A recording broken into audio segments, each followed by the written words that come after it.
Vayera Elav Adonai Be'elenei Mamrei V'hu Yoshev Pesach Ha'oyel K'choy Mayom Vayisa Einav Vayar V'hinei Shloisha Anoshim Nitzavim Alav Vayar Ton Savaton Mariae Magdalene Erchete Prois Kotias Etius Isistom Nimion بلى قد جاءتك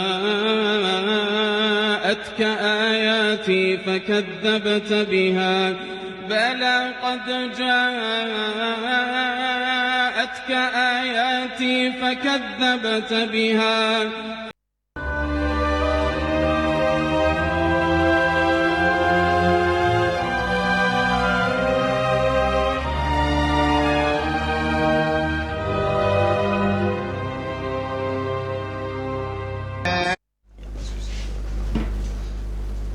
Dans Galates 3, le verset 28, l'apôtre Paul a eu à nous démontrer à suffisance que tout n'est plus qu'une question de nationalité, car le plus important c'était la foi en Jésus-Christ.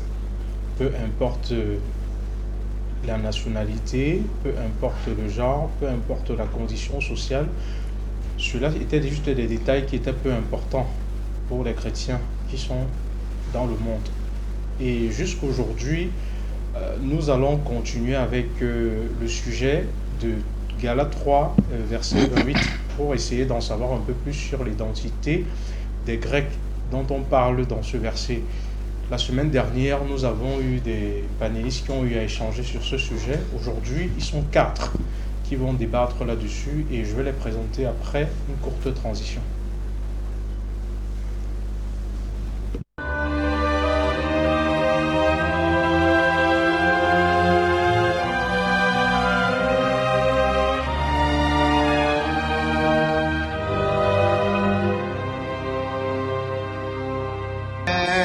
Vayera Elav Adonai Be'elenei Mamrei V'hu Yoshev Pesach Ha'oyel K'choy Mayom Vayisa Einav Vayar V'hinei Shloisha Anoshim Nitzavim Alav Vayar Ton Savaton Mariae Magdalene Erchete Prois Kotias Etius Isistom Nimion بلى قد جاءتك آياتي فكذبت بها بلى. Mesdames et messieurs, bonsoir et une fois de plus, bienvenue sur votre émission hebdomadaire Message unique sur AOC 7. Galates 23, acte 2. Telle est la raison pour laquelle nous sommes ici aujourd'hui.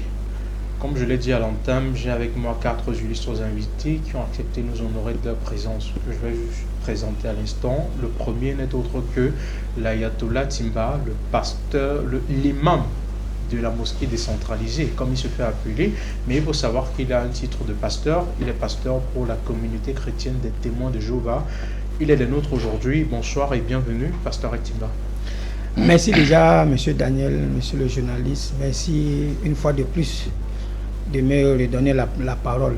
Et nous ne pouvons que remercier le grand Dieu Jéhovah qui nous a permis de laisser nos occupations et de nous retrouver encore ici dans notre modeste chaîne AOSA 7, cette chaîne panafricaine que beaucoup de personnes adultes déjà à travers ces différentes propositions d'émissions. Merci déjà à tout le panel, je salue déjà tout le panel, Imam Mokhtar, monsieur le journaliste, le frère qui est à côté, l'Amidou, et sans oublier Maître Sorcier Cheikh Alassa. Je dis aussi un grand salut à toute la production, parce que toujours, pour que nous ayons des meilleures émissions comme celle-ci, il faut une équipe bien équipée, une équipe de compétents. Et nous leur disons toujours merci parce qu'ils font des efforts pour nous donner de très belles émissions. Je salue aussi tous ceux qui sont assis dans les réseaux sociaux et tous ceux qui sont assis à travers le monde qui nous regarde. Nous vous disons bonjour et installez-vous confortablement. Merci. Installez-vous confortablement, tel est le mot d'ordre qui vient d'être donné par le pasteur Timba. Juste près de lui, nous avons quelqu'un qui nous a quitté depuis longtemps, il n'était plus des nôtres, mais il a accepté de faire son retour aujourd'hui. Tout porte à faire croire que c'est vraiment un sujet qui est très intéressant, son actif. C'est un brillant pasteur que certainement plusieurs d'entre vous le reconnaîtront juste après. Pasteur Amidou, bienvenue sur les plateaux d'Aoussa 7. Merci, monsieur le journaliste. Que la grâce de l'Éternel soit répandue à tout un chacun ici, que sa paix soit aussi avec nous.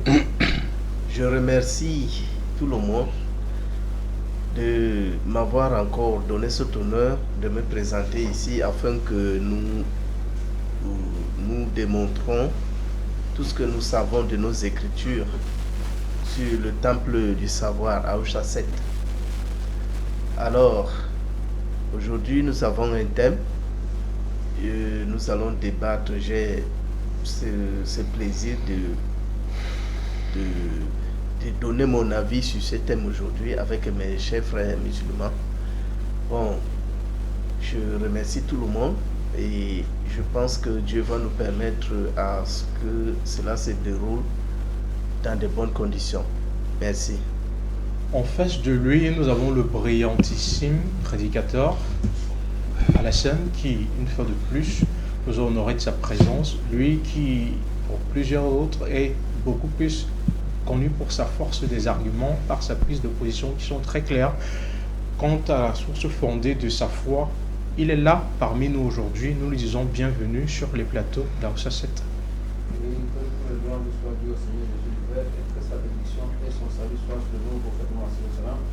Sur sa famille, sur ses compagnons et tous ceux qui nous viennent de venir. Nous sommes là une fois de plus pour pouvoir nous éveiller par rapport au test biblique, pour pouvoir dire des choses dont les gens ignorent depuis 1800 ans. Ça doit surprendre aujourd'hui les gens. Pourquoi je parle de 1800 ans? Parce que depuis l'époque des apôtres, les gens ont fait le camp. Au point où ces camps qu'ils ont fait, on a hérité après eux, confondant un peuple précis aux autres peuples du monde. Parce que je suis très surpris de voir quand les gens partent lire la Bible et ne l'étudient pas, ils veulent parler dedans.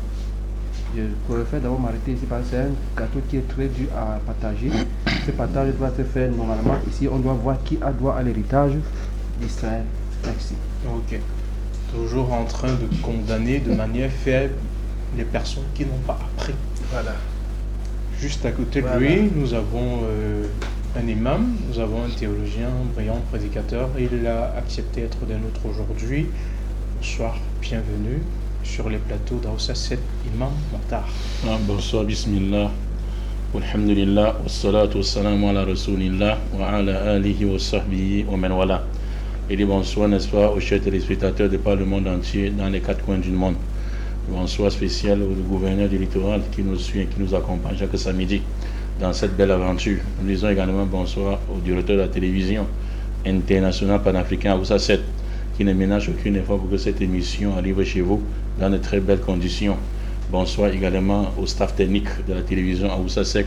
Nous disons également bonsoir, n'est-ce pas, à tous les panels et les pasteurs qui sont en face, qui vont recevoir une dose, n'est-ce pas, un bastonnage spirituel tout à l'heure avec nos chers amis Timba et, n'est-ce pas, monsieur Amidou. Et nous disons également un bonsoir spécial, n'est-ce pas, monsieur le journaliste. Bonsoir. Ok, merci, Imam Mokhtar.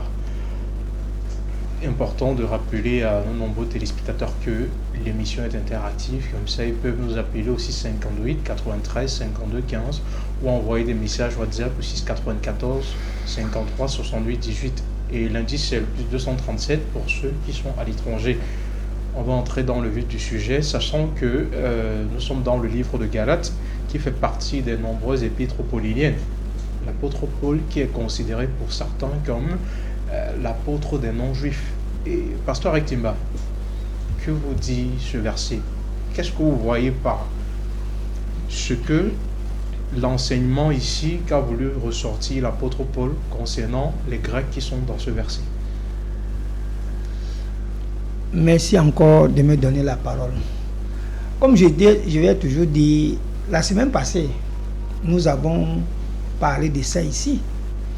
Qu'est-ce que le verset de Galates, le chapitre 3, verset 28 de Galates, qu'est-ce que l'apôtre Paul veut amener les chrétiens de Galates à comprendre? Parce que l'apôtre Paul ne s'adressait pas aux Grecs. L'apôtre Paul s'adressait aux chrétiens de Galates. Maintenant, quand l'apôtre Paul les explique que lorsque vous avez la foi en Jésus-Christ, cette foi en Jésus-Christ, il n'y a plus une différence entre un juif, un grec, un homme libre, un esclave, une femme. C'est ce que l'apôtre Paul dit. Ça voudrait dire que quoi? Dans la congrégation chrétienne de Galatie, Paul s'adressait à ces chrétiens de Galate. Une fois que vous avez cette foi en Jésus-Christ, on ne fait plus de différence. Parce que Dieu n'est pas un Dieu partial, il est un Dieu impartial. Ça voudrait dire qu'il accepte tout le monde qui a la foi en Jésus-Christ. Si on prend le texte de Galates chapitre 3, le verset 1, on arrive jusqu'au verset 29, on va bien comprendre. C'est ce que j'ai attiré l'attention de Mokhtar la dernière fois. Et lui-même, il a parlé de ça quand il a pris sa parole. Il a un peu parlé, il a fait allusion au verset 26. Donc quand lui-même il donnait le thème, il ne pensait pas qu'il y avait le verset 26 qui était à côté. C'est ça le véritable problème. C'est pour ça que j'ai dit la dernière fois ici que le débat était déjà fini. Le débat était déjà fini. Puisque quand on a la foi en Jésus-Christ, on fait encore quelle différence? Je prends un exemple. Je prends un exemple terre. Si moi je deviens musulman là maintenant, là, on va encore faire la différence si je suis Camerounais ou bien si je suis Ivoirien ou si je suis Arabe.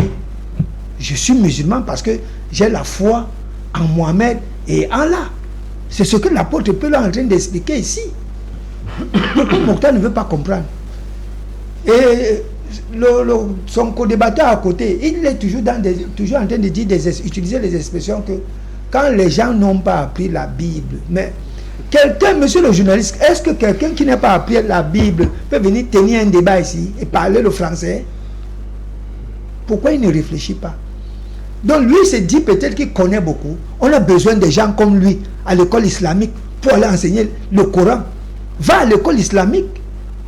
Dans un plateau de télévision, ne viens pas dire devant un Mondovision que non, quand les gens n'ont pas appris. Les gens, c'est qui? Il y a un problème sur la table. Parle du problème qui est sur la table. On veut les professeurs agrégés à l'université. Tu ne te présentes pas. Mais tu viens te faire voir ici. Pour avoir aussi le nom pour dire que oui, lui aussi il a dit ceci. Donc, ici, Galates 3 est clair. C'est clair. Mokhtar veut prendre... Non, il faut regarder aussi la langue. Moi, je suis Douala. Je deviens musulman, on va encore faire la différence. Amidou est du Grand Nord. S'il devient musulman là maintenant, là, il parle quelle langue? On va encore faire la différence. Ou on va regarder que bon, comme lui, il est comme ça, sa langue, qu'est-ce qu'on va faire de sa langue? C'est quelle langue dont lui parle? C'est ça le véritable problème. Ok, merci, Pasteur Timba. Pour vous, le problème est ailleurs. Contrairement à ce que veulent nous faire croire Imam Mokhtar et le prédicateur Alassane, ici, il n'en est rien concernant le fait que ce seraient des personnes venues d'ailleurs, n'ayant pas à voir quelque chose avec la chrétienté. Qu'est-ce que vous avez à nous dire là-dessus, Pasteur Amidou? Oui, merci, monsieur le journaliste. Pour me joindre à lui, comme il venait de le dire, être chrétien ne dépend pas de la nationalité. Bon, être chrétien, c'est former un groupe. Bon, le mot chrétien, quand on lit, avant de comprendre la Bible, il faut lire toute la Bible afin de comprendre. Les termes chrétiens, les termes juifs, les termes israélites et hébreux, ce sont des noms spirituels. D'accord? C'est ce que les musulmans doivent comprendre. Parce que Dieu, comme il l'a dit, Dieu c'est un être très stratégique. Comme c'est un homme, c'est-à-dire le premier homme, Adam, qui a entraîné toute l'humanité au péché. C'est comme ça qu'il a aussi pris un homme pour former une seule communauté, toutes les nations de la terre. Et cet homme qu'il a choisi, c'est Abraham. Parce qu'on l'appelle Abraham l'hébreu. L'hébreu, le terme hébreu est attribué, le premier homme à qui on a attribué le terme hébreu, c'est Abraham. Mais que veut dire hébreu? C'est-à-dire c'est lui qui est quitté des fausses adorations, c'est-à-dire les divinités qui ne sont pas les vraies, pour aller ailleurs. Voilà pourquoi on l'appelle Abraham l'Hébreu. D'accord. À partir de Abraham maintenant, Dieu a voulu maintenant choisir un peuple venant de lui. Voilà pourquoi il a fait un enfant qu'on appelle 2 enfants, Isaac et Ismaël. Mais maintenant du côté d'Ismaël, Dieu l'a appelé âne sauvage. D'accord? Il dit que cet enfant sera comme un âne sauvage, il sera en face de ses frères. Donc lui va sortir du peuple de Dieu, comme un âne qui s'échappe de la maison pour aller en brousse. Maintenant du côté d'Isaac, Dieu a conservé son peuple. Il a fait 2 enfants qu'on appelle Ésaü et Jacob. Et Jacob a fait 12 enfants, parce que Jacob a hérité. Ésaü, c'est Ésaü qui devait remplacer, qui devait être à la place de Jacob. Mais comme il a vendu son droit d'aînesse avec un plat de nourriture, maintenant c'est Jacob que Dieu a choisi. Il a fait 12 enfants. Des 12 enfants. Et Jacob a fait quelque chose avec Dieu. On dit qu'il a combattu avec Dieu. À partir de ce qu'il a fait, Dieu l'a béni. Et il a donné Israël. C'est dans quel sens? Est-ce que... Oui, je vais arriver là. Vous allez voir la stratégie, c'est que Dieu, comment Dieu a procédé jusqu'à arriver aux chrétiens. D'accord? Non, mais déjà, je voulais prendre une parenthèse dans ce que vous venez de dire. Oui. Parce que vous venez de dire que quelqu'un a combattu avec Dieu. Oui. J'aimerais savoir quelle est votre approche par rapport à cela. Par rapport à ça, c'est-à-dire Dieu a voulu, parce qu'à chaque fois quand il veut faire quelque chose, il l'éprouve.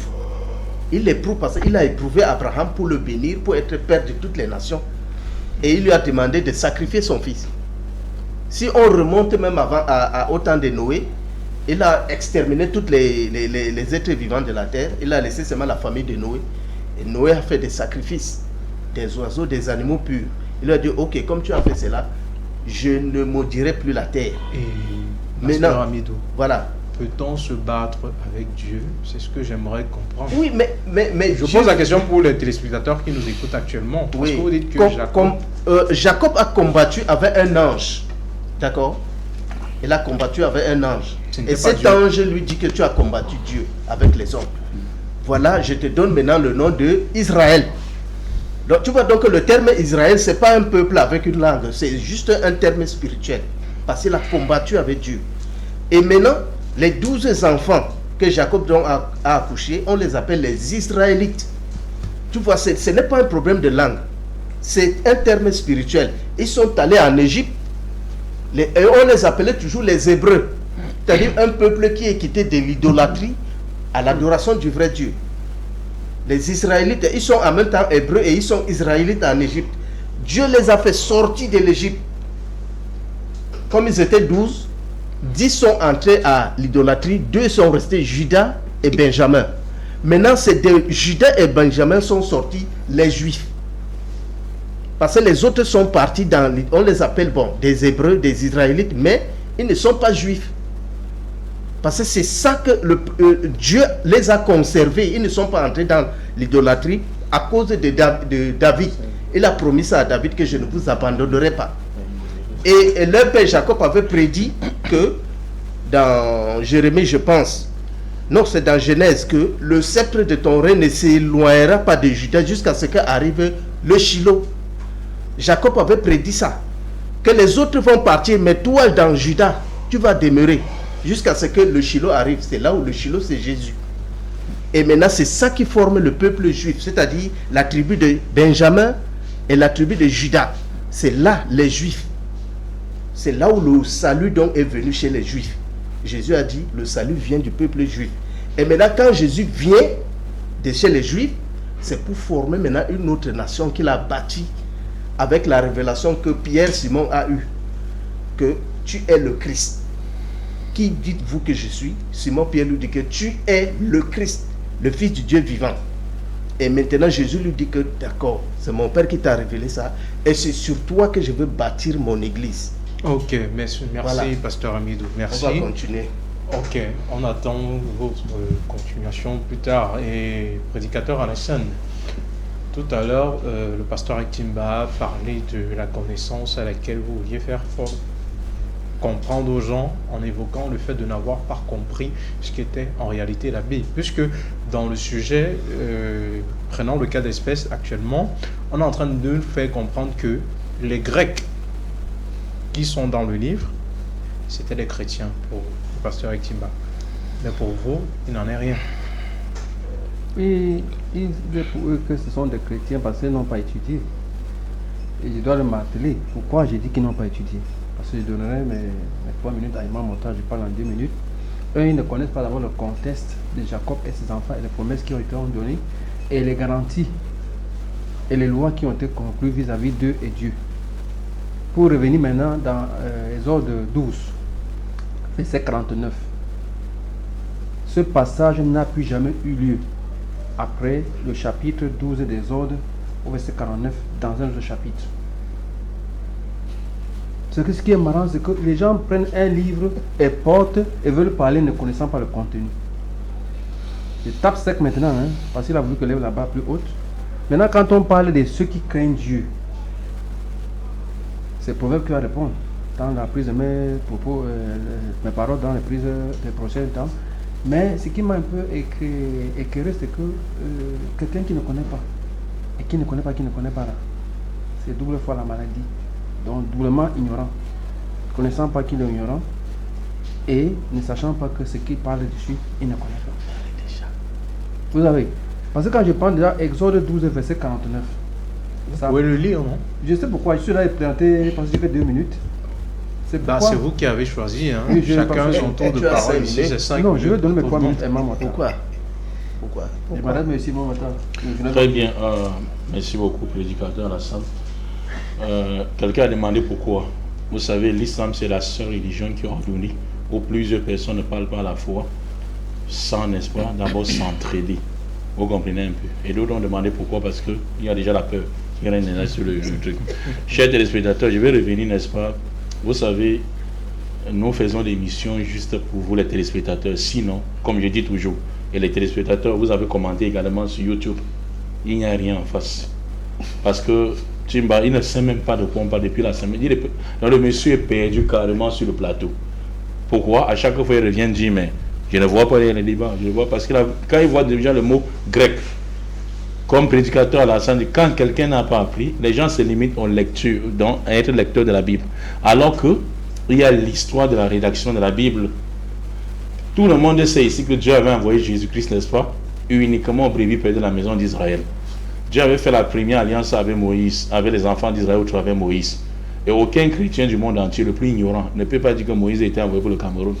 Et il connaît ça, il ne peut pas dire que Moïse est envoyé pour le Cameroun. Vous allez trouver dans Exode chapitre 19, verset 5, verset 3 à 5. Dieu dit, n'est-ce pas, que ramène mon peuple sur cette montagne où je mettrai mes lois dans leur cœur. S'ils observent ces commandements, ils seront mon peuple et mon préféré, n'est-ce pas, dans toute l'humanité. Et aucun chrétien ne peut dire le contraire. Et là, ils sont d'accord. Maintenant, lorsqu'ils ont violé ces alliances, lorsqu'ils ont violé ces lois, parce que ce ne sont pas toutes les lois qu'ils avaient violées. Lorsqu'ils ont violé quelques lois, Dieu avait décidé de refaire la nouvelle alliance. Or, l'alliance est toujours scellée avec un messager et un peuple. Et le peuple toujours était Israël, mais cette fois-ci, le messager était Jésus-Christ. Mais à la seule différence que, avant l'arrivée de Jésus-Christ, c'est-à-dire l'an 600 ou bien 829 comme ça, ou bien 630 avant Jésus-Christ, l'Israël s'était scindé en deux. Le nord, capitale Samarie, et le sud de Juda, capitale Jérusalem. C'est ce que le pasteur Ami doit voulu faire comprendre ici. Mais maintenant, comme ils étaient scindés, maintenant, Dieu dit à Jérémie, il annonce d'abord à Jérémie, puis Ézéchiel. Il dit, et Jérémie, il dit, voici que les jours viennent, dit l'Éternel, où je ferai avec la maison d'Israël, c'est-à-dire la maison, n'est-ce pas, du nord, capitale Samarie, et la maison du sud de Juda, c'est-à-dire le sud, capitale Jérusalem. Une alliance nouvelle. Ici, le débat devait se terminer. Je ferai avec le nord et le sud une alliance nouvelle. Et non, je ferai une avec l'humanité. Je ne sais pas comment les gens lisent. Maintenant, non comme l'alliance que je traitais avec leur père. Le jour que je les ai saisis par la main pour les faire sortir du pays d'Égypte. L'alliance qu'ils ont violée, quoique je suis leur maître, dit l'Éternel. Voici l'alliance que je ferai avec la maison d'Israël. Il propose encore. Dieu, n'est-ce pas, il martèle encore. Il dit, après ces jours, je mettrai mes lois au-dedans d'eux. Ça, c'est la Bible, n'est-ce pas, dans l'Ancien Testament, Jérémie chapitre 31, verset 31 à 33. Et vous allez trouver la même chose également dans Ézéchiel, chef de l'expéditeur, Ézéchiel chapitre 37, verset 16, n'est-ce pas, à 21, où Dieu dit ceci, j'ai dit à Ézéchiel, déchire, n'est-ce pas, 2 mouchoirs. Prends, n'est-ce pas, l'autre côté et tu déchires, n'est-ce pas, en plusieurs morceaux. Il dit, voilà comment Israël va se diviser. Après, maintenant, tu vas recoller, n'est-ce pas, cela comme 2 bois. Comme 2 bois, tu prends, tu recolles. Donc maintenant, il fallait quelqu'un qui devait venir, n'est-ce pas, recoller ces 2 types d'Israël. Quels étaient ces 2 types d'Israël? Dieu dit dans Deutéronome chapitre 28, verset 64. Il dit, Israël, je vais te répandre dans tous les 4 coins de la terre. Tu vas adorer les dieux de terre et de bois que n'a connu ni tes pères et ni tes ancêtres. Mais je te ferai rentrer au pays. Donc ça passe par un messager. Il fallait un messager qui devait aller les chercher dans la diaspora, coller d'abord ceux du sud et du nord et aller chercher ceux qui étaient aux extrémités de la terre pour les faire venir ici en Israël. Quand Jésus-Christ vint, il dit dans Matthieu 15, 24, je n'ai été envoyé qu'aux brebis perdues. Qui sont les perdus? Pourquoi? Le mot perdu, perdu. Pour celui qui fait les recherches. Il devait déjà aller à l'école théologique pour qui étaient les Israéliens perdus. Et toi, tu ne peux pas comprendre ça, aller retourner dans quoi? L'Ancien Testament. Mais beaucoup de gens ne connaissent pas. Et beaucoup d'entre eux sont des ignorants. Ils ne connaissent pas cela. Vous comprenez un peu. Jésus-Christ dans Jean chapitre 10, verset 16. Il dit, il y a plusieurs brebis qui ne sont pas de cette bergerie. Ceux-là, il faut que j'aille les chercher, je les ramène. En ce temps, il y aura un seul troupeau et un seul berger. Qui étaient ceux-là? Jean chapitre 7, verset 34 à 35. Bible de français courant. Jésus dit, vous me chercherez et vous ne me trouverez pas. Sur quoi les apôtres lui demandèrent, où ira-t-il que nous le cherchions sans le trouver? Ira-t-il chez nos frères dispersés chez les Grecs et apporter la parole aux Grecs? Maintenant, il a sort quelque chose, quoi? Les Grecs. Donc ici maintenant, pour tout celui qui a fait théologie, qui a commencé à lire la Bible depuis l'Ancien Testament, pas le Nouveau, il connaît qu'il y a 3 sortes de Grecs. C'est ce que nous avons dit la fois passée. Il y a les Grecs par langue, c'est-à-dire les Grecs par langue sont les Blancs. Et ils n'adoraient pas le Dieu de Jésus ni Israël. Il faut être, n'est-ce pas, obéissez le niveau de l'émission pour dire que non, Jésus était venu pour les Grecs qui ont les yeux bleus. Non, les Grecs avaient leur divinité. Ils avaient le Dieu de la terre qu'on appelait Gaïa. Ils avaient le Dieu du ciel qu'on appelait Ouronos. Et Ouronos et Gaïa, ils se sont accouplés pour donner le Dieu qu'on appelle, n'est-ce pas, le Dieu qu'il avait Chronos. Chronos a pris sa soeur qui était Rhea, qui ont donné le Dieu qu'on appelle Zeus. Et ce Zeus-là, parce qu'à chaque fois qu'il a couché avec sa soeur, il tuait. Il mangeait les bébés vivants. Il dit Chronos, le Dieu Chronos. Vous avez étudié les civilisations des peuples à l'université. Donc, maintenant, ça, c'était leur divinité. Et le roi Antiochus Épiphane IV, il a imposé ça aux Juifs. Et nous avons lu la fois passée, n'est-ce pas, le livre de Maccabée. 1 Maccabée, chapitre 6, verset 6 jusqu'à 8. Et 1 Maccabée, chapitre 1, verset 41 à 42. Les gens ont fait sourd d'oreille. Pourquoi? Seuls ceux qui ont fait les bancs peuvent vous comprendre, n'est-ce pas, l'utilité de ce qu'on dit ici. Vous comprenez un peu. Maintenant, on ressent un test pour que nous analysions qu'il n'y a plus grec. Quel grec? Alors que la Bible parle de beaucoup de grecs. Maintenant, il faut maintenant identifier l'identité, n'est-ce pas, de ces Grecs dont souligne, n'est-ce pas, Paul ici dans Galates chapitre 3, verset, n'est-ce pas, quoi, 28. Encore, faudrait-il croire que Paul n'a jamais, n'est-ce pas, Paul n'a jamais écrit, n'est-ce pas, son épître, une seule épître à un non-juif. Mais s'il n'a jamais écrit à un non-juif, sur tous les épîtres, toutes ces épîtres, venez avec, même un seul épître, où Paul a écrit à un non-juif. Un seul. Que ce soit Corinthien, à Tite, ça l'a écrit à Tite, à son ami Tite, à son ami Timothée qui est son élève. Venez avant vous montrer que c'était les Israélites. Et ils n'avaient rien, n'est-ce pas, avec les non-israélites. Maintenant, qui sont ces Grecs? Ça, c'est le premier groupe de Grecs qu'on a. S'il vous plaît, ne commencez pas, ne commencez pas, ne commencez pas. Calmez-vous. Calmez-vous, s'il vous plaît. Ça fait 1 minute déjà. Ça fait déjà 1 minute déjà. Ça fait 1 minute déjà. Oui, vous avez commencé. Quand vous étiez là, si vous commencez, on va taper fort, hein, parce qu'on n'a pas programmé ça. C'est pour ça que je vais pardonner pour cette fois-ci. Vous n'étiez pas sur le plateau depuis, mais le principe reste le même. Chaque fois que vous allez interrompre quelqu'un qui a la parole et que ce n'est pas votre tour. Et nous serons obligés de perdre les idées à cause de ça. Donc patienter, la vérité comme ça. Donc ça, c'est le premier groupe de Grecs. Ils avaient le Dieu. Parce qu'à chaque fois que Rhea, qui était la sœur de Chronos, le dieu Chronos, quand il accouchait un enfant, il prenait cet enfant et il mangeait. Quand il a mangé 5 enfants, le 6e maintenant qui était Zeus, sa femme a caché, Ria, qui était sa sœur, a caché l'enfant et a pris, n'est-ce pas, qui a pris la pierre pour le faire avaler, il est mort. Chronos est mort. Le dieu Zeus, que l'empereur Antiochus Épiphane IV va soumettre aux Israéliens, les Maccabées, d'adorer et égorger le prêtre dans le temple de Jérusalem. Ça, vous ne connaissez pas cette histoire. Donc je crains, ça c'est le premier groupe de Grecs dans la Bible. Et il faut connaître cette histoire. Et pour connaître... Et il vous reste aussi 1 minute. Hein, non, je ne comprends pas. J'avais 3 minutes plus 5, mais ça fait 8 minutes. Non, je suis en train de regarder ici. Moi, je regarde ici également le temps. Je vous rassure qu'il vous reste. Dans ce cas, on coupe, alors vous donnez la parole. Je ne suis pas allé au bout, n'est-ce pas, des idées. Non, et n'est-ce pas, qu'il y a 2 autres groupes de Grecs. Après, vous allez restituer le temps. Nous sommes là pour montrer et non pour partager le temps. On est là pour vous informer, Imam. Quand on dit déjà qu'il vous reste 1 minute, ça veut dire que si vous allez au-delà de cette minute-là, forcément, ce temps va restituer naturellement. C'est ce que j'ai demandé. Parce que quand quelqu'un est dans les, n'est-ce pas, dans les courants, vous coupez, on perd le fil.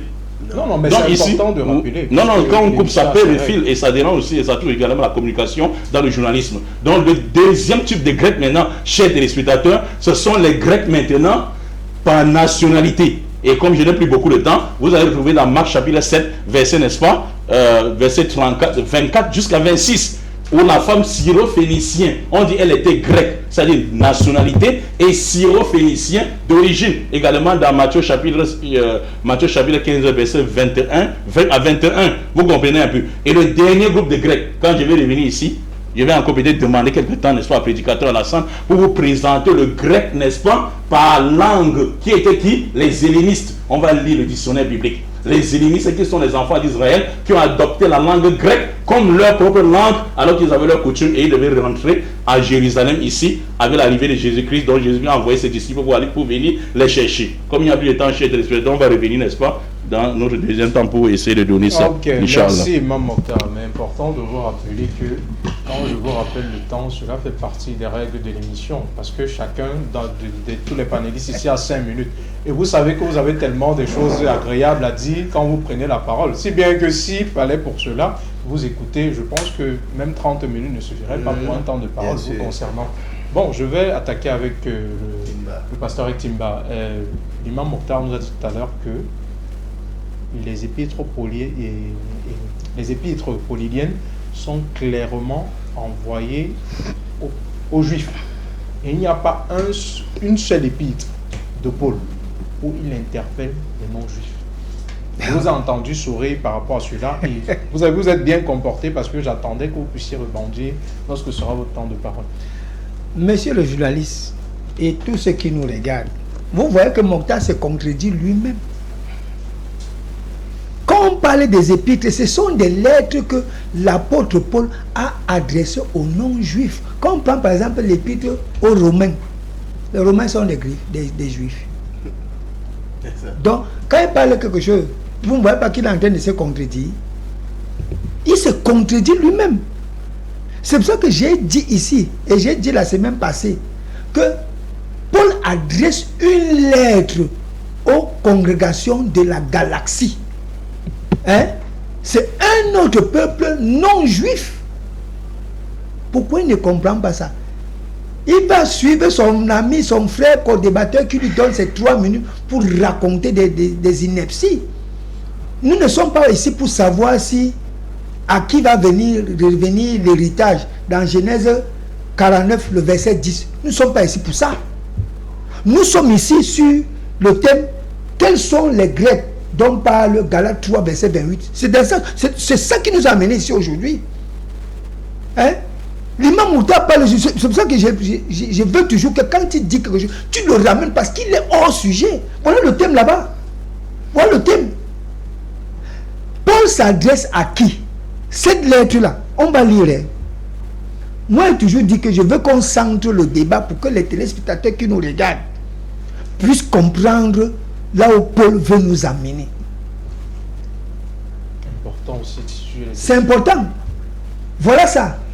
Oh, Galates insensé. Paul s'adresse à qui? Il a dit que l'apôtre Paul ne s'adresse à aucun non-juif. Mais les Galates sont les juifs. Bon, s'il faut même retracer, la galaxie là se trouvait où? Paul était où? hors d'un territoire juif. Hein? Je vais corroborer mon texte là avec un verset. C'est dans il y a une chose qui attire mon attention, sans pouvoir vous couper, naturellement, Pasteur Ektimba. Oui. J'aimerais comprendre ceci. Parce que l'imam Mokhtar fait comprendre que, peu importe où l'apôtre Paul se trouve, il s'attaque aux juifs de la diaspora. Une façon de dire que je peux bien être sur le territoire français, vous voyez un peu, mais je décide de m'adresser aux Camerounais qui se trouvent là-bas en France. Peut-être leur donnant des mots d'ordre, des consignes, peut-être de s'inscrire. Nous avons eu une séance électorale ici là dernièrement concernant les élections présidentielles. Je peux peut-être réunir des Camerounais à l'étranger pour leur dire de s'inscrire massivement sur les listes électorales. Il n'en demeure pas que le fait que je sois en France, je sois en train de m'adresser aux Camerounais. C'est ça que j'aimerais dire en fait. Non, ce que vous venez de prendre comme exemple là, ça n'a pas sa place. Ça n'a pas sa place. Restons dans le verset que lui-même il a donné. Nous avons fait une élection. Aucun étranger n'a le droit de participer à cette élection. À moins qu'il ait obtenu la nationalité de ce pays et qu'il respecte les lois du pays. Il peut être éligible à l'élection dans le pays. Mais s'il n'est pas camerounais, ça ne le concerne pas. Et nous avons vu tout ça ici. Un Gabonais ne va pas se lever et dire que non, je vais aller voter. Non, parce qu'il n'est pas éligible. Hein? C'est ce que Mokhtar ne comprend pas. Voilà, c'est ici. Galates, lettre divinement inspirée, écrite en grec par Paul, un apôtre aux congrégations de Galates. Congrégation de Galates, ça veut dire que quoi? Il ne comprend pas. Ça voudrait dire qu'il y a déjà... Paul est en train de faire comprendre ici que quoi? Il s'adresse aux chrétiens de la congrégation de Galates. Et c'est pour ça qu'il utilise le terme « Oh, Galates insensés ». Il n'a pas dit que « Oh, juifs insensés ». Non. Quand nous prenons la lettre aux Romains, Corinthiens, ce sont les juifs. Ce ne sont pas des juifs. Hein? Mais ce sont des personnes, des nations qui ont mis leur foi en Jésus-Christ. Et c'est pour ça que l'apôtre Paul leur a adressé des lettres. Hein? Si vous voulez être appelé fils de Dieu, hein, mettez le regard sur Jésus-Christ. Et c'est ce que l'apôtre Paul dit dans Galates 3, verset 28. C'est ce qu'il est en train de dire. Que tout, pas le même. Moi, je ne sais pas ce que Mokhtar veut. Je ne sais pas. Il prend le texte que je l'ai été envoyé comme brebis perdu de la maison d'Israël. Mais Jésus avait quelle conversation avec qui? Lui-même, il a dit que cette femme-là n'était pas juive. Elle était grecque. Vous ne voyez pas qu'il se contredit lui-même? Chez téléspectateurs, il se contredit lui-même. Hein? Jésus dit à cette femme que je n'ai été envoyé qu'au brebis perdu de la maison d'Israël. Mais si cette femme-là était juive, Jésus l'aurait dit, ce genre de parole. Jésus l'aurait accueilli. Mais Jésus est en train de lui faire comprendre que moi, je ne suis pas venu pour vous. Mais la parole que je prêche, comment cette femme-là a su que Jésus est le fils de David? Si on ne lui en va pas en parler. Mokhtar, moi, je vous ramène. Je vous ramène dans Galates 3, le verset 28. Qu'est-ce que l'apôtre Paul veut expliquer? Il dit tout simplement, c'est pour ça que j'ai dit, il n'y a pas de débat. Il n'y a plus de différence. Utilisons l'expression différence. En français facile, ça voudrait dire que quoi? Il était à l'université, non? Nous tous, nous étions là-bas, non? Quand on dit, il n'y a plus de différence, ce n'est pas fini. Soyons quand même sérieux dans ce qu'on fait. Nous sommes ici pour les téléspectateurs qui nous regardent, c'est pour eux. Nous voulons qu'ils aillent encore bien lire Galates chapitre 1 jusqu'au verset 29.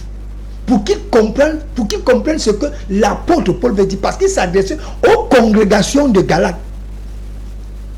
Donc je ne vais pas monopoliser la parole pour laisser le frère aussi ajouter quelque chose Ok, il vous restait 30 secondes. Mais bon, Galate, ici, n'est pas en train de s'annoncer aux Juifs, selon le pasteur Ektimba. Et le message devait être très clair. Mais pourquoi, selon vous, le camp d'en face des musulmans n'arrive pas à comprendre ce qui se passe? Merci. Lui, il est en train d'expliquer, c'est-à-dire, il est dans la peau de Paul. Mais moi, je veux rentrer en arrière pour arriver à pourquoi Paul dit ça.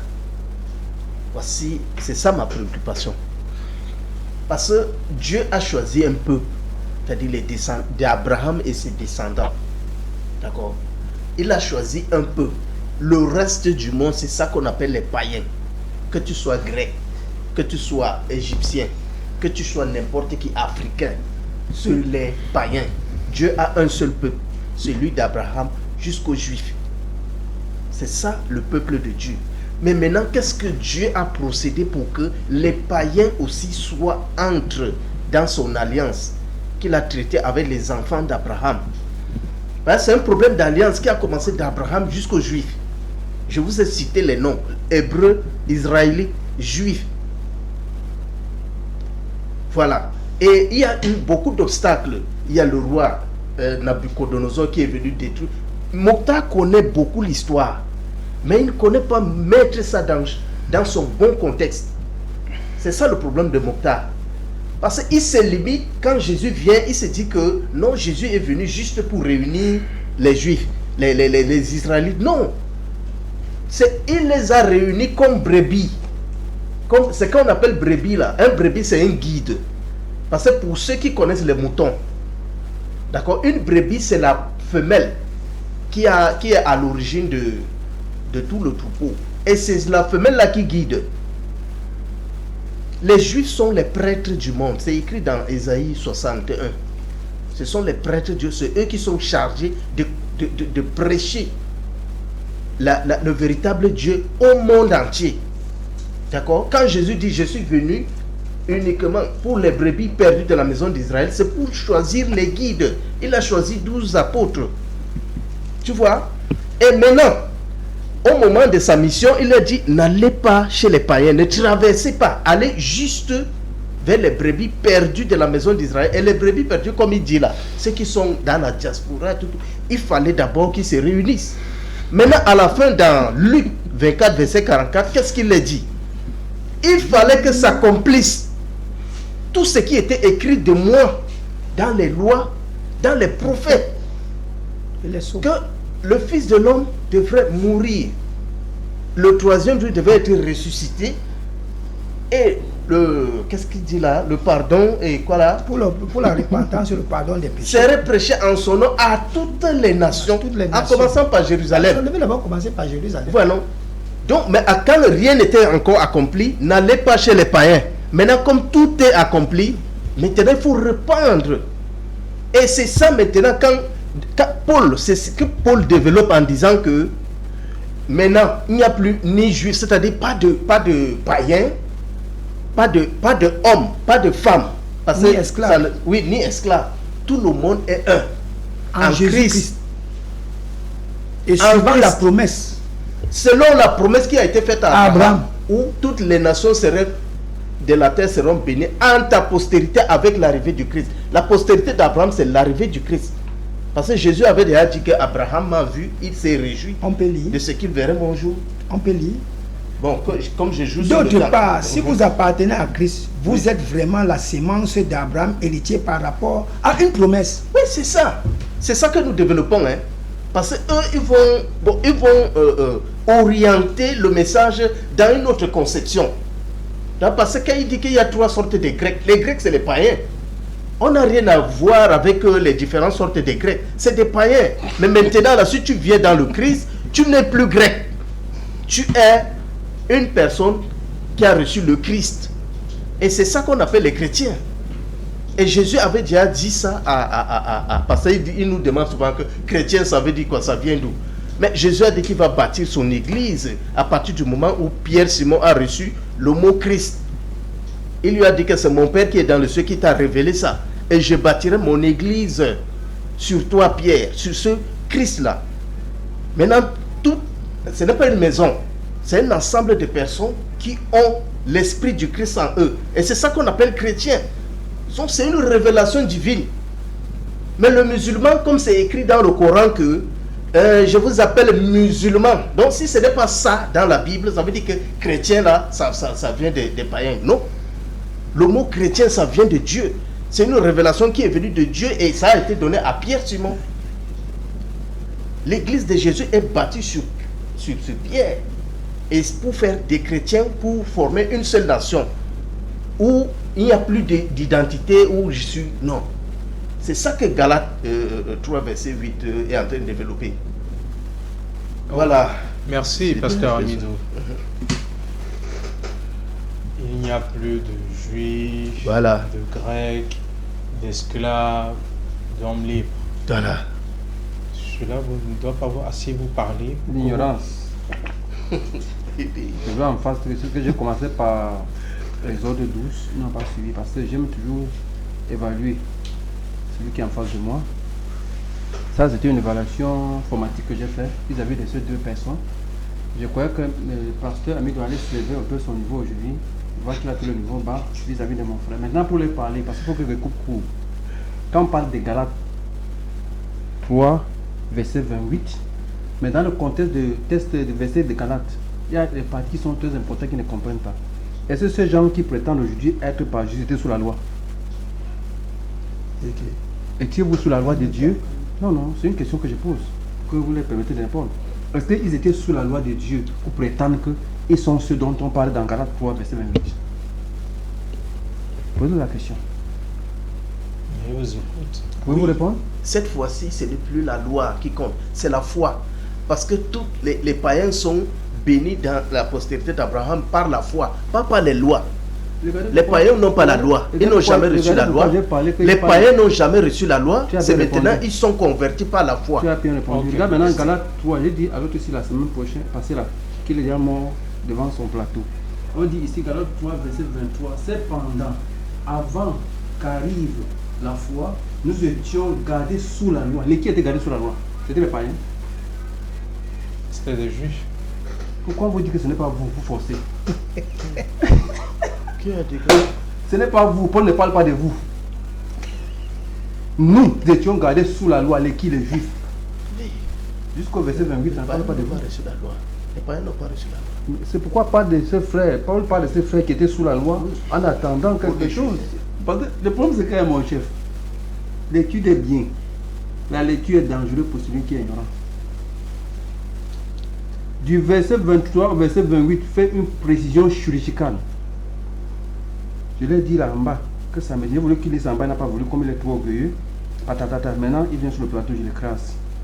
De chapitre 3 au verset 23 à 28 est précis. Maintenant, pour comprendre mieux, c'est Galates 4, verset 4. Qui dit? 4, verset 4, il dit, mais quand est arrivé le terme du temps, Dieu envoya, vous comprenez, son fils qui était né d'une femme et qui s'est trouvé sous la loi. Jésus lui-même s'est trouvé sous la... Merci, bien sûr. Écoutez-moi très bien, hein? Qui s'est trouvé sous la... Est-ce que Jésus est venu pour abolir la loi de Dieu? Accompli. Quand on parle d'accomplir, il ne faut pas se venir le mettre en vigueur. Écoutez-moi bien, hein? Parce que quand ils disent que non, ces gens-ci sont ceci. Paul avait deux objectifs. Soit convertir les juifs d'abord. Il a essayé, ça ne marchait pas. Quand on va voir dans Acte 18, verset 1 à 10. Acte 19, ça c'est ceux qui n'ont pas appris là, vont chercher à faire l'amalgame des tests. Parce que voir en face, je crois qu'aujourd'hui, je les ai promis que soyons humbles et sur le plateau. M. Timba doit se convertir pour deux raisons. Parce que à partir de Galates 3, verset 23 à 28, ça parle de ceux qui étaient sous la loi. Non ceux qui étaient étrangers. Parce que j'ai pris Exode 12, verset 49, pour préciser les indigènes qui étaient parmi le peuple d'Israël. Ce ne sont pas eux, ni nous. Mais ceux que Moïse, par la permission de Dieu, les a permis de célébrer les lois juives. J'ai dit à partir des ordres 12, verset 47, il n'y a plus jamais eu un autre test comme celui-là qui permettait aux étrangers d'y entrer dans la région juive. Comment ils veulent forcer les choses? La loi que Dieu a donnée au peuple juif ne restera qu'au peuple juif jusqu'à l'avènement où on va officialiser maintenant une loi universelle pour tout le monde. Jésus vient comme le garant de l'alliance que Dieu a fait avec Isaac. Il dit en toi, il dit je ferai avec toi une alliance qui serait perpétuelle pour tes enfants après toi. Jésus vient de la part de Jacob maintenant, Dieu lui a changé son nom et Dieu a choisi un descendant de Jacob qui est David pour être roi, non pour le monde entier, mais pour Israël. Et Dieu lui promet que son trône ne restera jamais sans roi. C'est une royauté perpétuelle, mais que le dernier roi de ces royaumes, c'est Jésus éternellement. Mais comment les gens ne veulent pas écouter la chronologie des tests et veulent forcer que Jésus soit un roi universel? Jésus vient pour être roi sur le trône de David, pour paître sur Israël. Écoutez-moi bien, hein, parce que quand je vois maintenant, il veut dire non, Jésus n'a rien à voir avec le monde entier. Hein. Si c'était le test, qu'on allait venir parler de ça, on allait parler. Mais Jésus vient automatiquement pour remonter la croyance parmi les enfants d'Israël qui retournent à l'enseignement de Dieu. Jésus n'a jamais pris de son temps un inconnu dans les cultes pour les permettre d'adorer dans les cultes. D'où les gens vont ouvrir la bouche, dire la conversion et la permission à des réalisations, des prophéties ou des miracles divins par Jésus au nom juif les permettait d'adorer Dieu. Non. Si Jésus a permis aux femmes, à la phénicienne d'être permis à elle d'avoir la guérison de sa fille, on n'a pas dit que cette femme était craignante et une craignante. Elle ne craignait pas Dieu. Seul Corneille était un homme qui craignait Dieu. D'après Proverbe, la crainte est le début de la connaissance de Dieu. Vis-à-vis encore plus bas, c'est deux tests que je vais venir avec.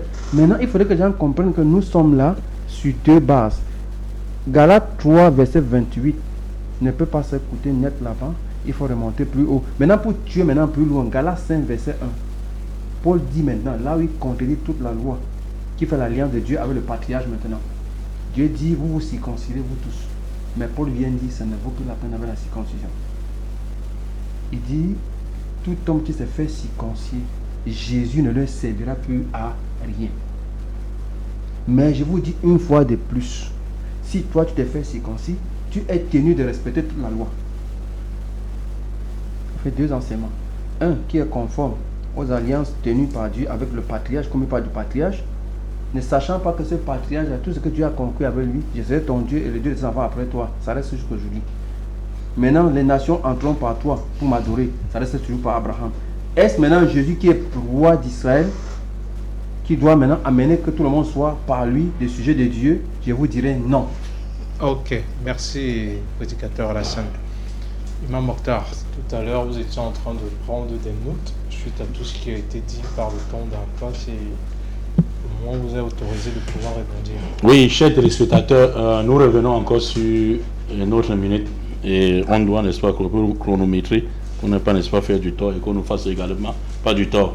Donc ici, vous voyez que si on avait le même temps qu'on a pris avec, n'est-ce pas, l'ignorant de Timba, si c'était monsieur, n'est-ce pas, Amidou, c'est que le débat là devait déjà s'arrêter. Si vous suivez, n'est-ce pas, religieusement, n'est-ce pas, pasteur Amidou, il vous dit il fallait que ceux de la diaspora reviennent et que les Grecs sont des païens. Et ce que nous répétons depuis la fois passée. Pourquoi? Parce que depuis que vous suivez l'émission, est-ce que vous avez déjà entendu sur ce plateau, dans la bouche de M. Timba, le mot diaspora? Parce qu'il ne connaît pas. Et c'est normal, il ne peut pas parler de ce qu'il ne maîtrise pas. Le mot diaspora, il ne connaît pas ça. Comment il doit déchiffrer la Bible? Qu'est-ce qu'il dit? Il commence par dire, Imam Mokhtar a demandé, n'est-ce pas, que on donne une épître que Paul a écrit, n'est-ce pas, au nom juif, il dit romain.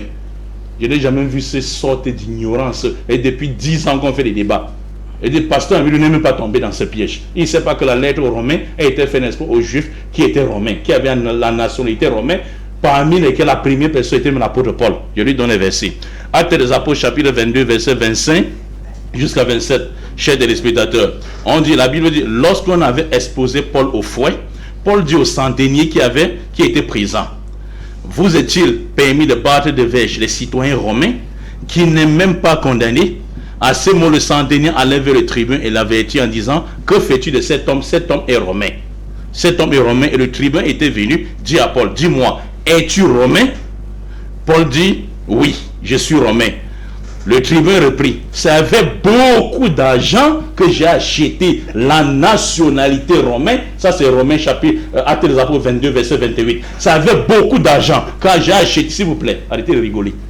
S'il vous plaît, respectez les téléspectateurs. Que de montrer les dents à chaque fois. Donc ici, dans le verset 28 de Acte 22, il dit, c'est avec beaucoup d'argent que j'ai acheté, n'est-ce pas, la nationalité romaine. Et Paul lui dit ceci, soulignez ça. Et Paul dit, et moi, j'ai eu cette nationalité depuis ma naissance. Alors qu'il est d'origine quoi? Romains chapitre, n'est-ce pas, 9 verset 1, je suis juif et je ne mens pas. Donc Paul est d'origine juive, mais il dit, il est né où? En Cilicie, n'est-ce pas, à Tas, n'est-ce pas, dans la périphérie romaine. Et ils ne connaissent pas toutes ces histoires. Que quelqu'un pouvait être, n'est-ce pas, dans l'Empire romain et être israélite. Ils ne connaissent pas ça, comme les centeniers et comme, n'est-ce pas, Corneille. Ce débat n'est pas à leur niveau. Vous comprenez un peu? Je reviens maintenant, qu'est-ce qu'il a fait? Il dit, Galate était, n'est-ce pas, en Israël, l'ignorance chronique. C'est-à-dire, à chaque fois qu'il prend la parole, il exhibe une partie de son ignorance. La preuve, c'est quoi, chez les téléspectateurs? Bible de français courant, 1 Pierre, chapitre 1, lettre de Pierre. Pierre dit, de la part de Pierre, apôtre de Jésus-Christ, à ceux que Dieu a choisis, parmi mes frères dispersés qui vivent en exil, ils sont dispersés dans la galaxie ou dans la galaxie, à Cappadoce, dans l'Asie et dans la Bithynie. Et il fallait que quelqu'un aille là-bas, en Galatie, pour les chercher. Qui est allé? Puisque l'apôtre de Pierre n'est pas allé. Puis l'apôtre de Pierre a juste écrit la lettre. Mais il y a quelqu'un qui a pris ses pieds, qui a fait le voyage missionnaire pour aller vers eux. C'était qui? La preuve, cela c'est, vous allez trouver également dans, chez les auteurs, vous allez trouver, n'est-ce pas, dans la lettre, n'est-ce pas, qu'il a écrit à Galate, dans Actes des Apôtres, chapitre 18, verset 22. On dit, étant débarqué de Césarée, il monta à Jérusalem. Après avoir salué l'église, il descendit à Antioche. Lorsqu'il eut passé quelque temps à Antioche, Paul s'est mis en route et parcourut successivement la galaxie, la physique, fortifiant tous les disciples juifs. Mais ici, lorsqu'on va reprendre la parole, montre-moi où Paul a prêché un juif. Donc, c'est ça qui rappelle souvent le niveau de l'émission. Vous comprenez un peu? Ça, c'est un. Deux maintenant. Il dit, lettre aux Corinthiens. Est-ce que Paul écrit la lettre aux Corinthiens? Prends encore, n'est-ce pas, ce cadeau. Dans Actes des Apôtres, chapitre 18, verset, n'est-ce pas, 18. Actes des Apôtres, chapitre 18, verset 8. Décidément, vous distribuez trop de cadeaux, Imam Mokhtar. Oui, Actes des Apôtres, chapitre 18, verset 8. Vous comprenez? Donc, on dit, Paul est arrivé, n'est-ce pas, à Corinthe. Il entra dans la synagogue et prêcha aussi que beaucoup de Juifs et des Corinthiens crurent dans la synagogue. Donc, s'il vous plaît. Donc, pour lui, et regardez encore, il vient de commettre encore une deuxième erreur. Il dit, pour lui, il y avait les non-juifs qui vivaient, qui entraient dans la synagogue le jour du sabbat. C'est un chrétien comme ça. C'est un chrétien comme ça qui dit qu'un chrétien fréquentait la mosquée. Un chrétien fréquentait la mosquée. À un moment donné, et honte sur le plateau. Vous comprenez un peu? Ça, c'est un. De deux maintenant. Ici, il me reste, n'est-ce pas, une minute, quelques secondes. Ici, chers téléspectateurs, regardez, je vais vous donner, n'est-ce pas, un cadeau. Comme, n'est-ce pas, monsieur le journaliste a dit. Prenez Actes des Apôtres, chapitre 14, verset 1, et Actes des Apôtres, chapitre 18, n'est-ce pas, verset 4. Je vais commencer par Actes des Apôtres, chapitre 14. On dit ceci, pour les prouver ou la véracité de ce que nous disons. Actes des Apôtres, chapitre 14, verset 1, en Icône, Paul et Barnabas entraient tous dans la synagogue. Et dans la synagogue se réunissaient les Juifs et parlaient aux Juifs et aux Grecs de telle sorte que ces multitudes, n'est-ce pas, crurent. Ou dans la synagogue. C'est comme on disait que Paul est arrivé au Cameroun et il entra à la mosquée centrale, il trouva les chrétiens, il trouva les bouddhistes et les musulmans et il a parlé, tous ont cru. Il faut être un loufoque, excusez-moi le terme, pour dire que oui, c'est vrai, les chrétiens fréquentaient la mosquée.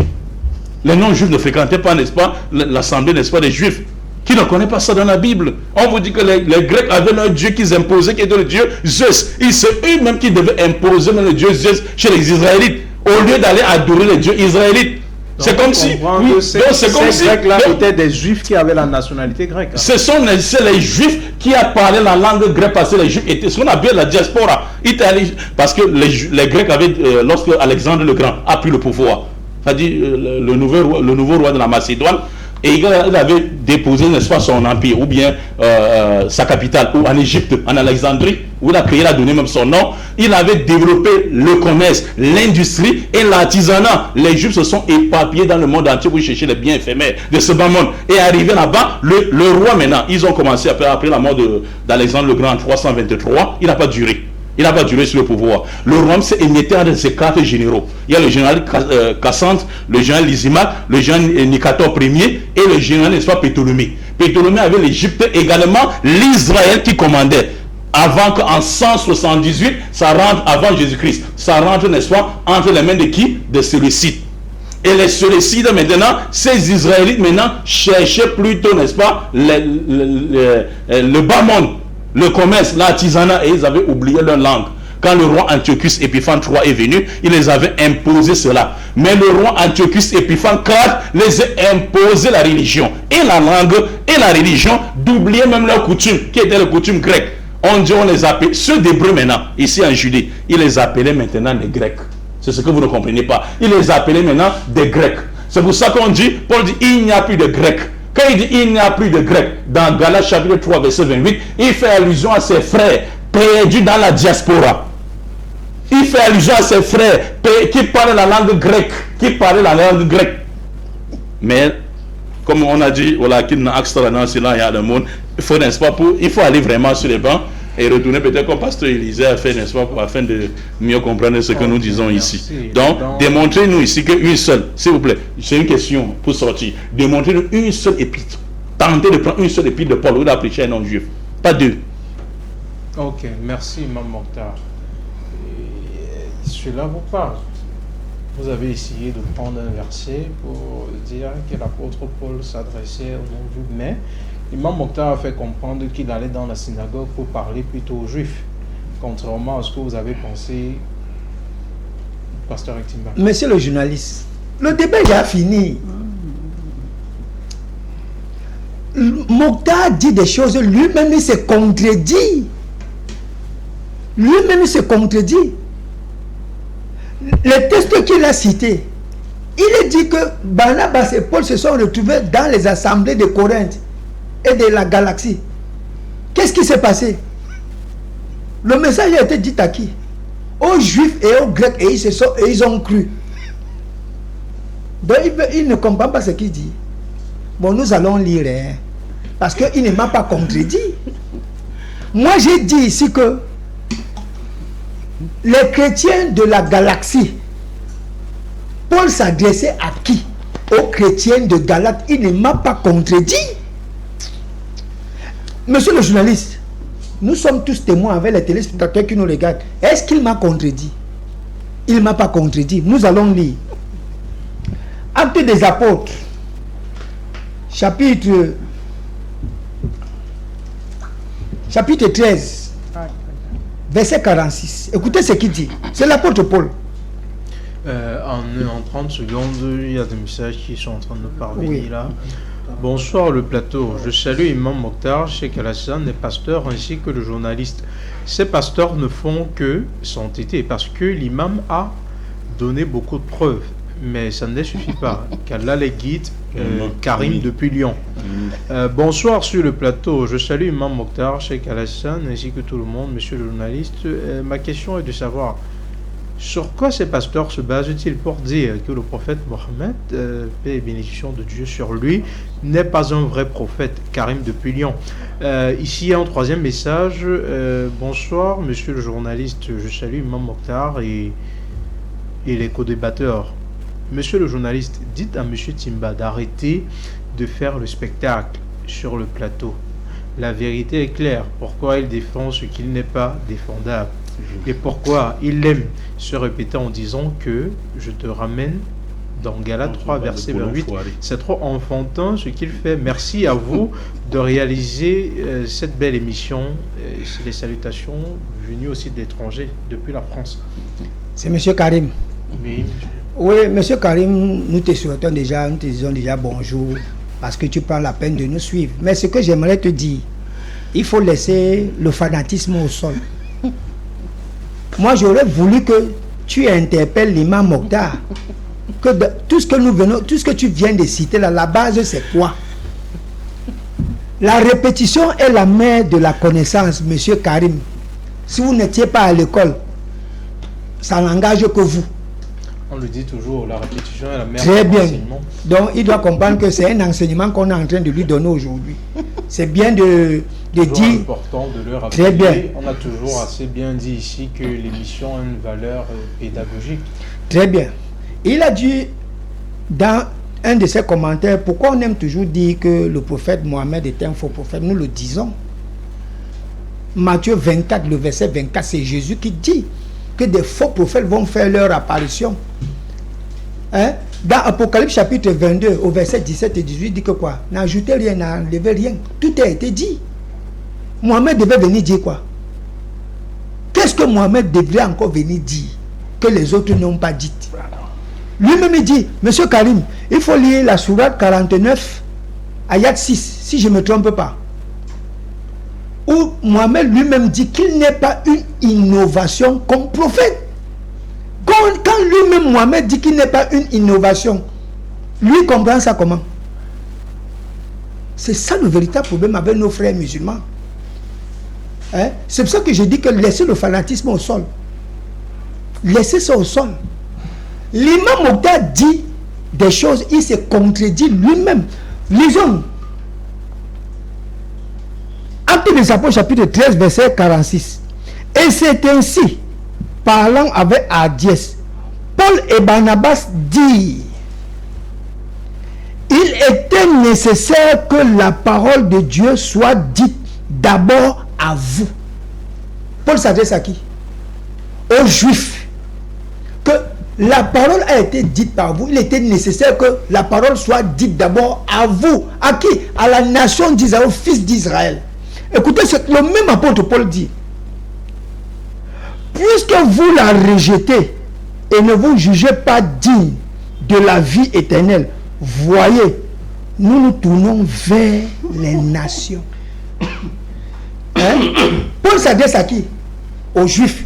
Il dit que la parole là, c'est à vous qu'elle devait d'abord être dite.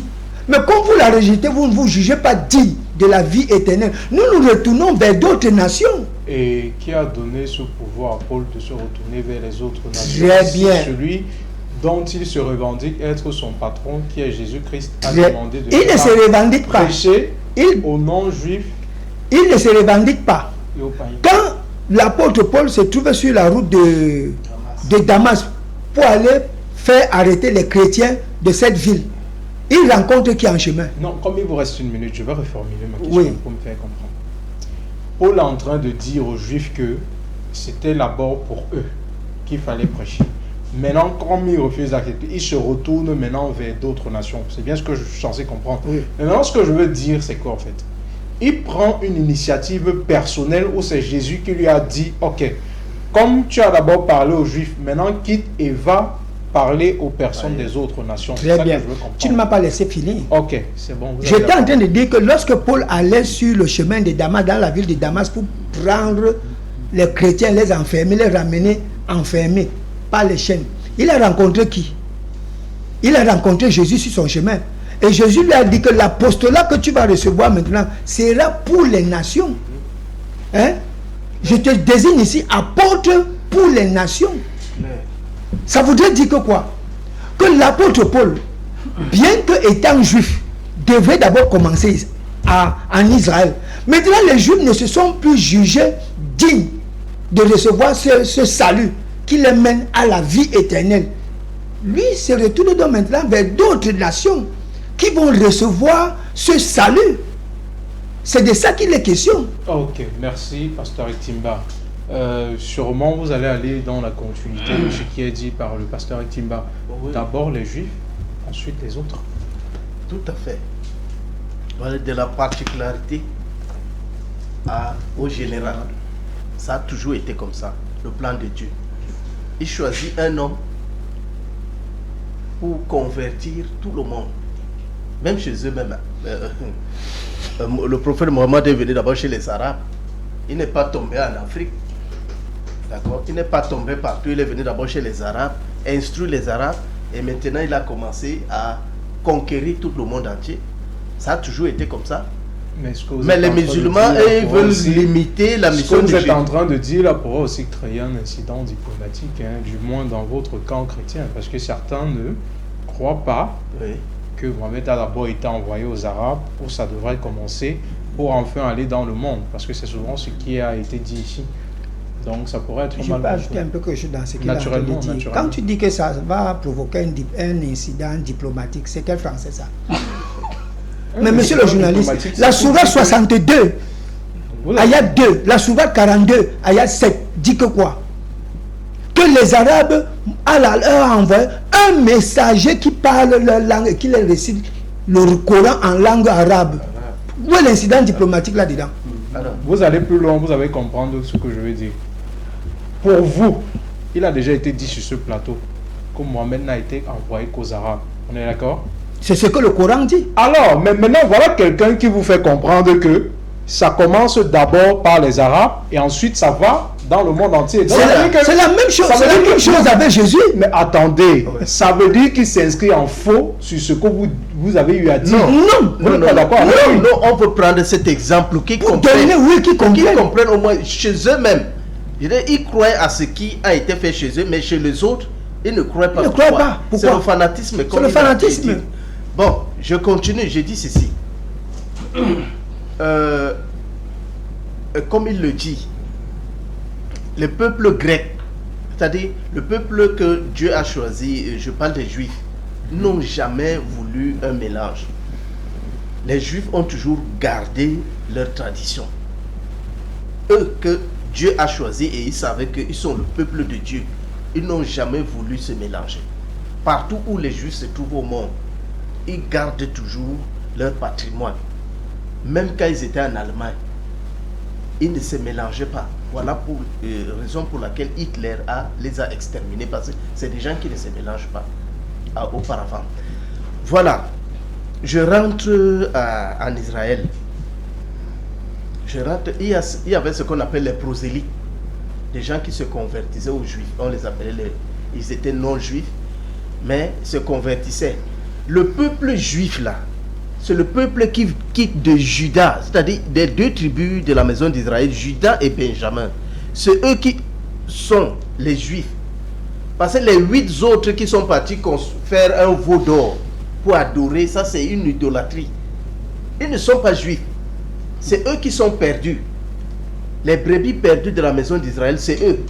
Et Jésus est venu les récupérer. D'accord? Ils ont fait un veau d'or pour adorer. Ils ont adoré d'autres divinités. Maintenant, il dit que Paul est quoi? Paul n'est pas juif. Il a dit que Paul était un juif, voilà. Mais il est romain. Pourquoi Paul était romain? Et il a cité un passage qui dit qu'il y a une autre personne qui a acheté cette nationalité-là chère. Non. Paul c'est un Israélite. D'accord? De la famille de Benjamin. Il y a Gamaliel qui est un pharisien. Paul, c'est Gamaliel qui lui a étudié les lois. Paul est pharisien parce qu'il a étudié les lois chez Gamaliel, son père spirituel. Donc c'est quelqu'un qui vient des Hébreux, c'est un Hébreu, c'est un Israélite. Moi, sauf que il est juif d'adoption. D'accord? Il a été revêtu du Christ.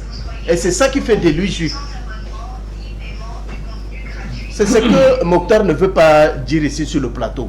Parce que il y a des termes qui sont spirituels. Grec là, c'est une nation. Les Grecs c'est des nations, c'est des gens, c'est des païens. Mais les Juifs là, c'est les gens qui quittent de Juda et Benjamin. Et il y a les Israélites, les 10 autres qui sont entrés dans l'idolâtrie, on les appelle les Israélites, mais ils ne sont pas juifs. D'accord? Maintenant, qu'est-ce qui s'est passé? À l'arrivée du Messie, le Sauveur, parce qu'eux ils pensaient que le Messie devait venir les sauver avec la guerre des mains des Romains. C'était pas ça. Mais c'est sauver, quand on dit sauver quelqu'un là, parce qu'ils oublient que ils sont. Adam nous a fait tous des hommes morts spirituellement, dont nous méritons l'enfer. Maintenant, le Christ est venu nous enlever donc de cette mort pour ramener à la vie. Il a dit, c'est lui qui croit en moi, quitte de la mort à la vie. C'est ce qu'ils n'ont pas compris. Ok, merci. Mais Voilà. sur votre approche, Adam est venu nous sauver, Jésus est venu sauver J'ai fait mes 5 minutes. les hommes, oui déjà, parce que quand vous dites que Jésus est venu sauver les hommes déjà, ce qu'on doit comprendre est que spirituellement, les hommes étaient morts, d'après Oui. ce que vous dites selon Adam. Oui. Mais cela pousse à questionner par rapport à tous ceux qui ont vécu avant Jésus-Christ. Les gens qui ont vécu dans la période de Moïse et les personnes qui ont vécu à la période d'Isaïe, j'en passe et autres. Le prédicateur Alassane, c'est certainement votre dernier temps de parole là maintenant. Les notes qui ont été prises tout à l'heure quand ils étaient en train de parler, j'ai ressenti en vous cette envie de rebondir. Le temps vous est donc donné de pouvoir répartir et dire votre mot qui pourrait éclairer définitivement les téléspectateurs. Je m'attelle toujours que ne me pas de ce qu'ils ne comprennent pas. Quand on parle du peuple qui a fait 400 ans en Égypte, c'est dans un nombre... non, pardon. Galates 3, verset 16 à 17. Parce que le contenu de Paul, je suis remonté encore plus loin maintenant pour situer le contexte. Parce que Paul, quand j'ai pris le verset 20, en descendant, c'est pour vous expliquer de qui il s'agit maintenant. Pour mieux comprendre, Paul parle de ceux qui ont fait 400 ans en Égypte. Galates 3, verset 16 à 28, fait le récapitulatif du peuple juif en exil dans le peuple égyptien. Maintenant, leur sortie, ils ont eu à contracter avec Dieu l'alliance que Dieu a pris, la loi est donnée à Moïse. Et cette loi qui a été perpétuée chez eux jusqu'à l'avènement de Jésus. Ça ne fait nullement allusion à ceux. Parce qu'elle va prendre Acte 13, verset 46. Tu as posé une question, c'est vrai que me faisait d'abord rire. Que nous avons décidé de nous tourner. Vous êtes qui pour vous décider? Paul s'est d'abord acharné sur les Juifs pour les convertir à une religion qu'ils ne connaissaient pas. Ils étaient même contre Paul. Ils sont soulevés contre Paul. Puisque le temps nous est imparti, je ne sais pas. Vous voyez, parce que j'aimerais qu'avec votre permission, monsieur le journaliste, nous prolongeons l'émission. Parce que quelque chose est très important de pouvoir souligner les... Non, naturellement, rassurez-vous, je vois qu'il y a encore beaucoup de choses à dire concernant le sujet et je pense que la semaine prochaine, on pourra continuer sur le même thème. Grand merci. Parce que, d'abord, ils n'ont pas compris la parole de... L'enseignement de Paul était, comme Pierre disait tantôt, ce n'était pas facile de comprendre Paul. Combien de fois les apôtres de Jésus ne comprennent pas Paul? C'est eux aujourd'hui qui vont comprendre Paul. Ce qui nous permet de comprendre Paul maintenant, parce que dans la synthèse de toutes ces paroles, maintenant on fait une conclusion disant que Paul a voulu convertir, d'après les textes que je cite, d'abord Acte 13, 43 à 44. Paul s'est acharné sur les Juifs. Maintenant, quand les Juifs n'ont pas voulu accorder, ils n'ont pas compris que c'était un acharnement, et quand ils ont refusé son acharnement, ils sont tournés. Paul a commencé quand Moïse monta dit qu'il partait partout pour chez les Juifs là. C'est ce que Paul faisait. Il partait dans les synagogues. Est-ce qu'un synagogue avait le droit d'entrer, un païen avait le droit d'entrer dans la synagogue? Non. Il m'a martelé ça ici depuis, il dit non, je veux la preuve, je veux la preuve. Il dit que les Juifs n'avaient pas le droit d'entrer dans les synagogues, les non-Juifs. Mais il dit non, c'est de nous que ça parle. Est-ce qu'aujourd'hui vous pouvez entrer dans la synagogue? Non. Sauf les Juifs. Aujourd'hui, j'ai une synagogue à Dedo. Quand il parle, qui parle la même main. Je n'ai pas fait quoi là-bas. Merci. Tu es tombé comme tu voulais. On appelle ça que Ce la n'est pas partialité. votre temps de parler. Maintenant, si ces Juifs sont restés dans le culte juif, ne se mélangeant pas à vous, et comme Paul a voulu sortir de là où ils étaient pour les amener ailleurs, et ils n'ont pas voulu, Paul a décidé maintenant de se tourner vers vous. Vous n'avez aucune lettre. Montre-moi la lettre écrite aux Africains. Et quand il dit qu'il a acheté la nationalité, qui a acheté?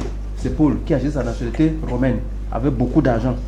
Il m'a montré à parler, il ne comprend pas, parce qu'il n'écoute pas quand quelqu'un parle. Je blâme toujours mes frères. En face, ils ne vous écoutent pas, mais ils veulent parler de ce que vous avez dit, mais ils ne vous comprennent pas. Combien de fois les textes qui écrits, ils vont comprendre comment, parce qu'ils n'ont pas l'analyse de chaque texte. Ok, merci. Imam Mokhtar. Oui, la dernière prise de parole, chers téléspectateurs, vous comprenez que, alhamdoulilah, nous sommes là pour vous et vous commencez déjà à comprendre comment l'émission est en train de se passer. Et je remercie, n'est-ce pas, le frère de France qui a dit que Timba, n'est-ce pas, fait choix à l'enfance sur le plateau. Est-ce que la fois passée, je disais à l'autre téléspectateur qui avait écrit que le monsieur fait preuve de filetage endommagé spirituel. Allez chercher le mot dans le dictionnaire. Vous comprenez un peu. Donc il ne comprend rien de ce qu'on développe ici sur le plateau. Pasteur Amidou, lui, si vous remarquez bien, pour ceux qui suivent, n'est-ce pas, l'émission, n'est-ce pas, dont les paupières de discernement ne dorment pas. Vous allez, n'est-ce pas, constater qu'il est sur le chemin. Si on continue ce débat, on va continuer. Pasteur Amidou pourra comprendre quelque chose. Il vous a dit ceci, que les Juifs, même en état, lorsqu'ils sont en étranger, gardent toujours leurs coutumes.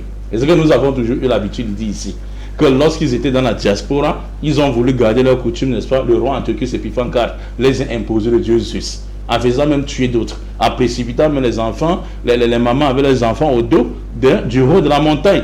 On dit, c'est pour ça maintenant que, pour faire la différence entre ceux-là et ceux qui s'étaient mélangés aux Grecs, on dit dans la synagogue, il y avait les Grecs, il y avait les Juifs. Mais Timba voudrait que dans la synagogue, c'est-à-dire dans la mosquée, on dit chrétiens et musulmans. Regardez ça, et il est fier de dire ça sur le plateau.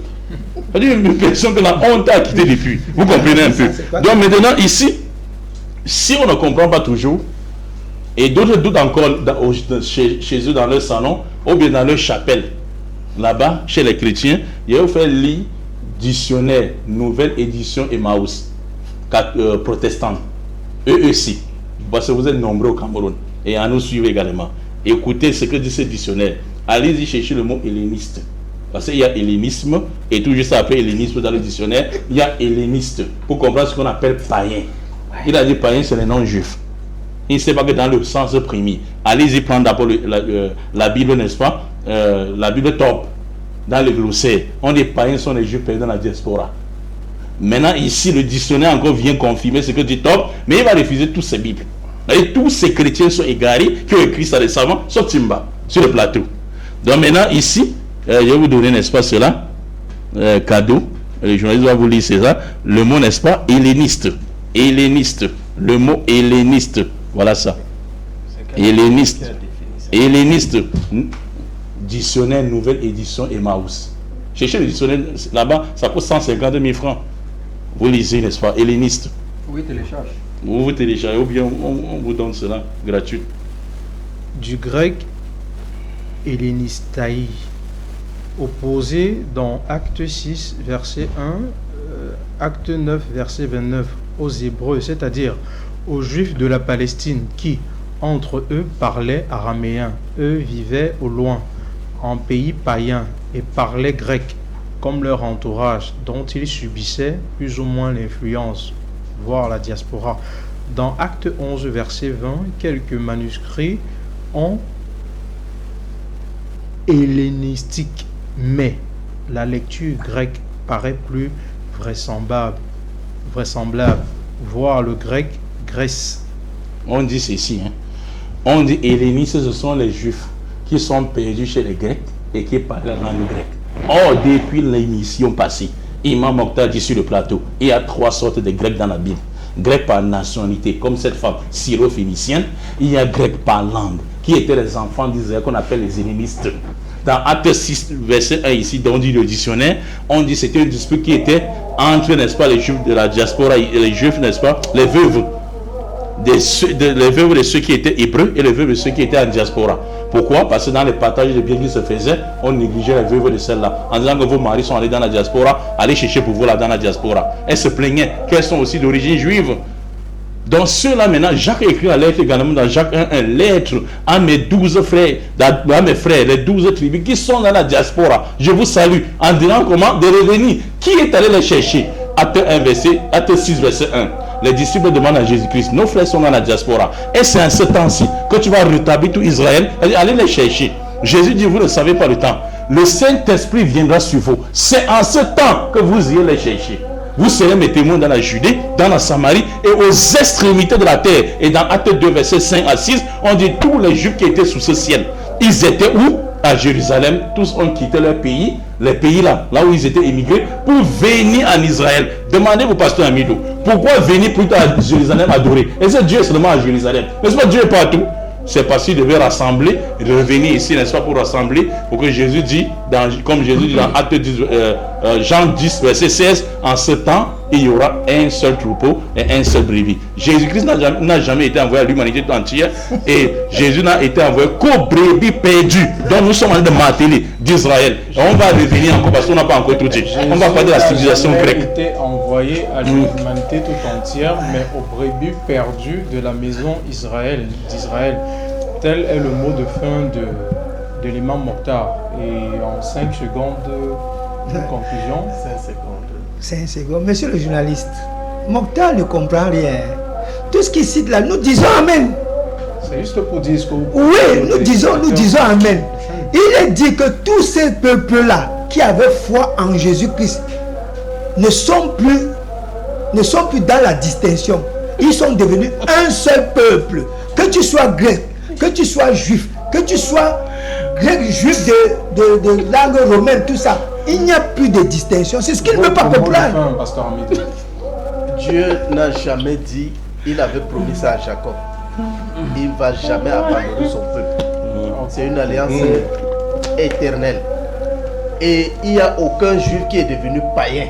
On va commencer par Nous ça. parlons tous la langue française. Moi, je parle français. Tes enfants parlent, ils ne connaissent même pas le bamou. On va commencer Mais par ça. est-ce qu'ils sont français? Ok. Ils ne sont pas français. Prédicateur Alassane. Oui, je suis très content parce que Imam Mokhtar dit qu'on va revenir sur ça. Quand on dit que les juifs descendants de Jacob, il dit païens parce qu'ils ont adoré le veau d'or. Merci.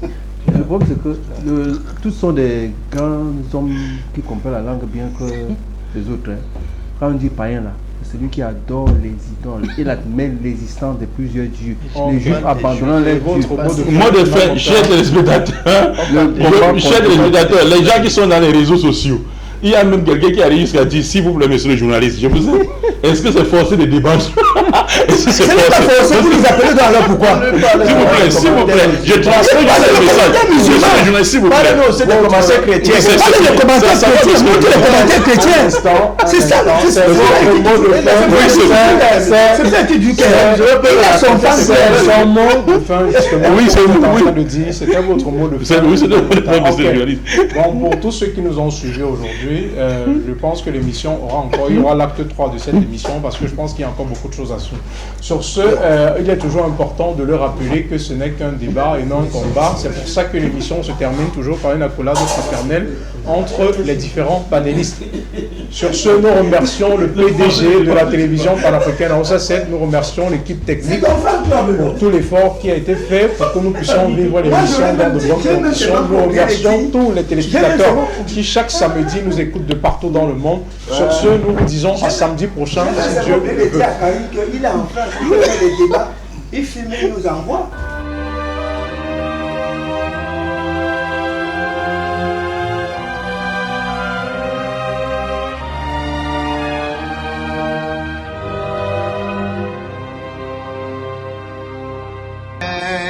Vayera Elav Adonai be'elonei mamrei v'hu Yoshev Pesach ha'oyel k'choy mayom Vayisa eino b'vayar v'hinei shloisha anoshim nitzavim alav v'vayar Ton Savaton Mariae Magdalene Erchete proiskotias Etius isistom nimion بلى قد جاءتك آياتي فكذبت بها بلى قد جاءتك آياتي فكذبت بها واستكبرت وكنت من الكافرين